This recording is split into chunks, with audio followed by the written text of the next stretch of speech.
What about television? I love television.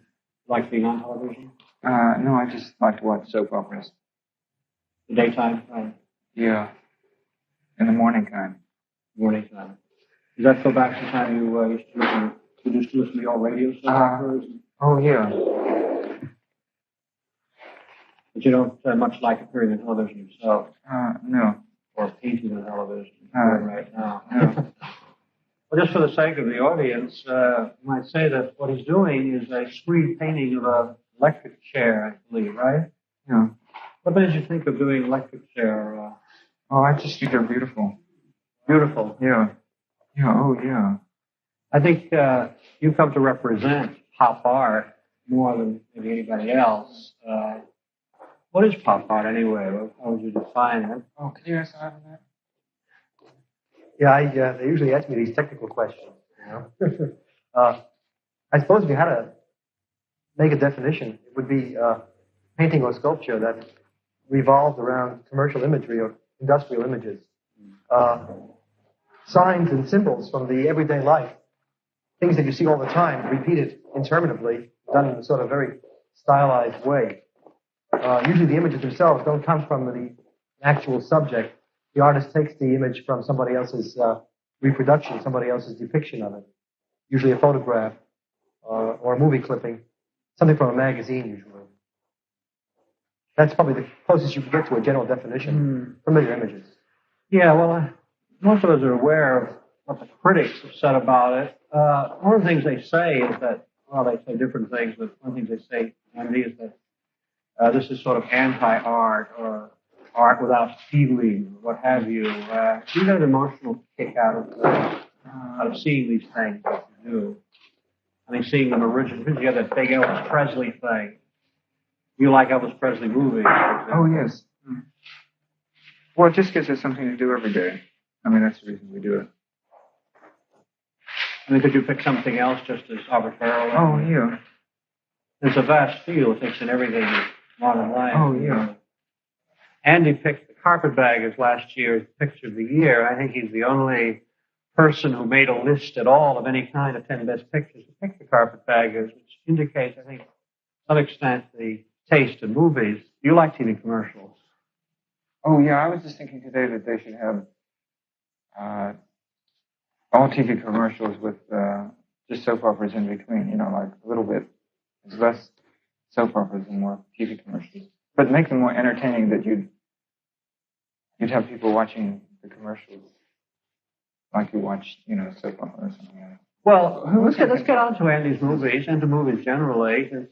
I've heard a rumor, I'm sure Mr. Karp will deny it, or maybe he started the rumor that Andy's going to give up, you might say, the painting here, the static painting in favor of moving pictures.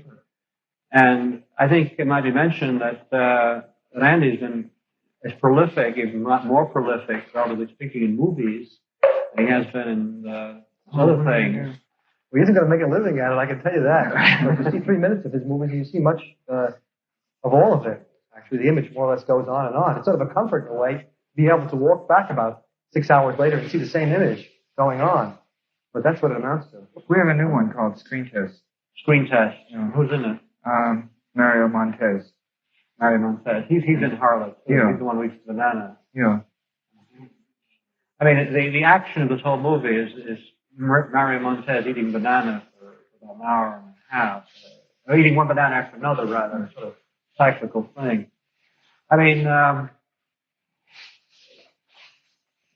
and did you see that tomorrow, the House of Tomorrow, maybe, instead of having, say, a portrait on the wall, a static portrait, you might have one of those things, a motion picture of somebody, say, of your wife, just, or one's wife, just, so on, and that'll be like an objet d'art rather than what we've come to know as a movie. I mean, has that caught on yet? Any collectors come along for that? No. We're thinking of doing a new movie, and we've been interviewing waitresses. So we've been going out to Bigford's. What restaurants do you go to for the waitresses? Bigford's. Bigford's, yeah. Oh, you got good types there.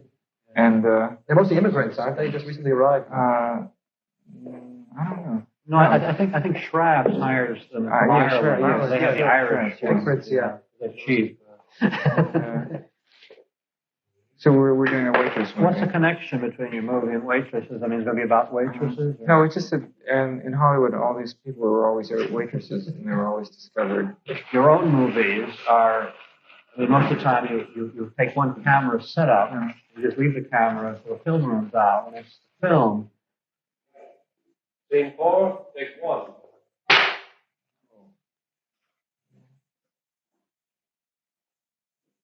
we talking now? No, you're not talking. You're not allowed to talk.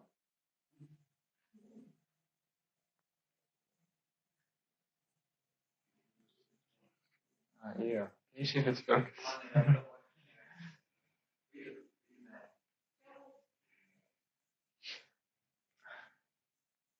Is there no sound on this? I can ask. Oh no, that's not that's the light meter. That's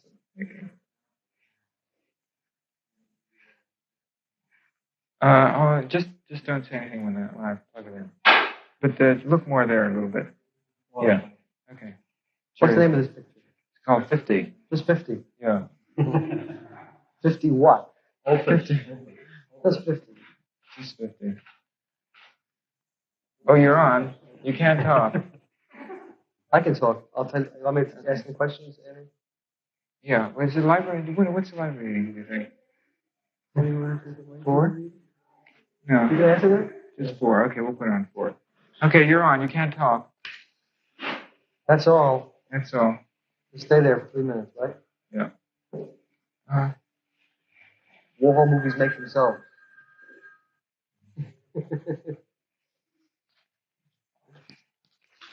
Your 3 minutes are up, I think.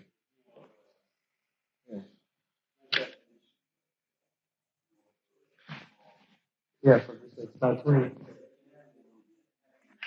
It only accentuates, right? Yeah.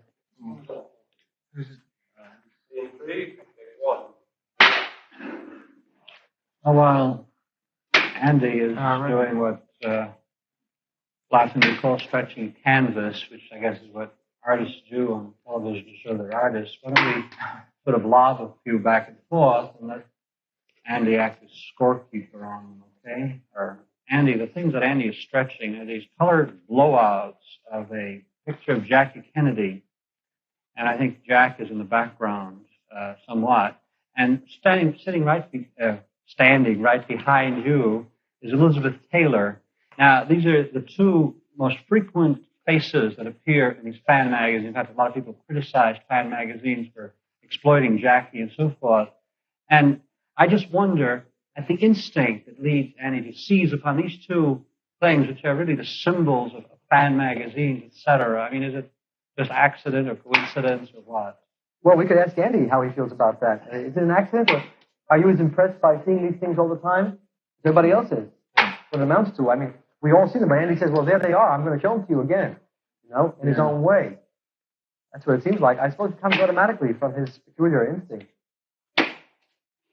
But is this, how do you feel about those fan magazines that, have all these stories about Jackie?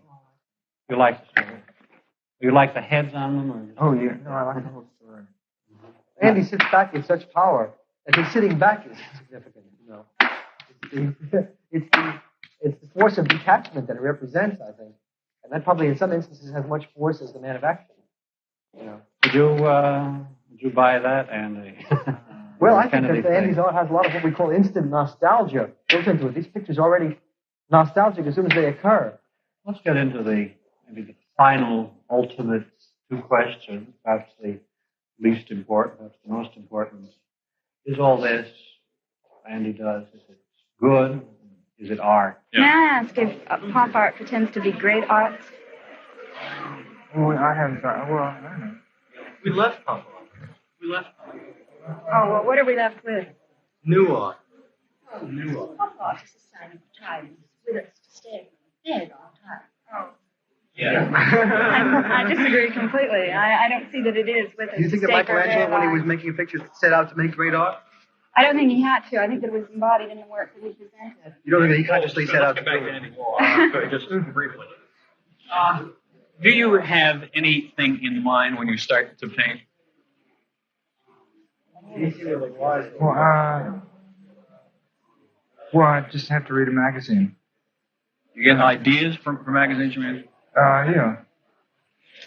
What magazine were you reading? What was the story you were reading when you painted Elizabeth Taylor?